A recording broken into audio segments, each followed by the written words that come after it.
Yeah, so I was diagnosed when I was 24.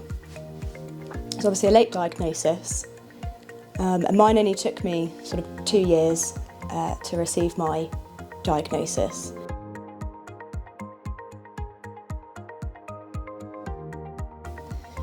When I received my diagnosis, to be honest, was so excited I couldn't contain it. I think it was definitely a type of sort of validation that, you know, all of my struggles throughout my teenage years and into adulthood, you know, there's a reason for that. And it wasn't just me being the naughty child, as I think a lot of people assumed. There is a figure that says that an ADHD child will receive near to 25,000 pieces of negative feedback in their 5 years at school. And that's just at school. And then you think, you know, you go home and your parents might be saying similar things. Why haven't you tidied your room? And this is such a mess. And why haven't you done your homework? And all these little things, they keep going and keep building. And then you sort of get to adulthood and you think, I don't have any confidence. I'm not really sure what I can do. And I think that's the point of burnout.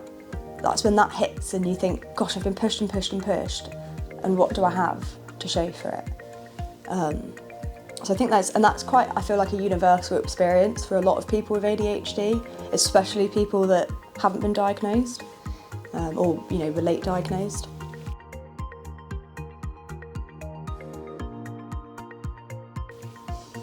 In the workplace, I have had struggles, definitely with socialising, sort of getting on with people and saying the wrong thing or right thing.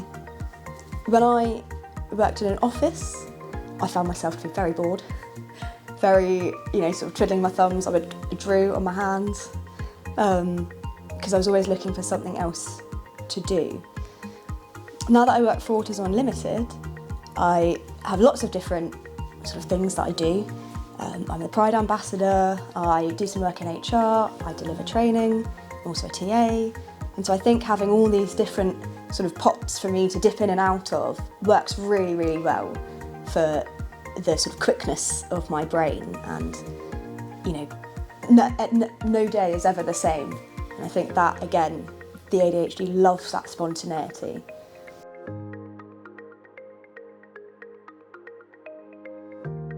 Yeah, I have had workplace adjustments made for me, so I'm allowed to wear my headphones. I've been given time out of class to sort of, you know, make up time for planning and organising events and such. I think if I didn't have that Wednesday out of class, I think I'd struggle quite a bit to get it all done. You know, I also have sort of flexible starting times. If I've woken up in the morning and maybe I've had, you know, it's not been such a great morning, I am allowed to just email and say, I'm going to be half an hour late, I just need some time to process before I come in.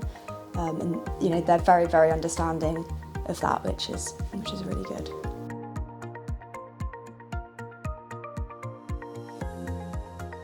I think that with the right help and support, employers can really sort of positively benefit from what people with ADHD can bring to the company in terms of productivity and involvement, creativity, sort of having different ideas, coming up with solutions to problems that you may not have even realised existed, but the ADHD, they've thought of it.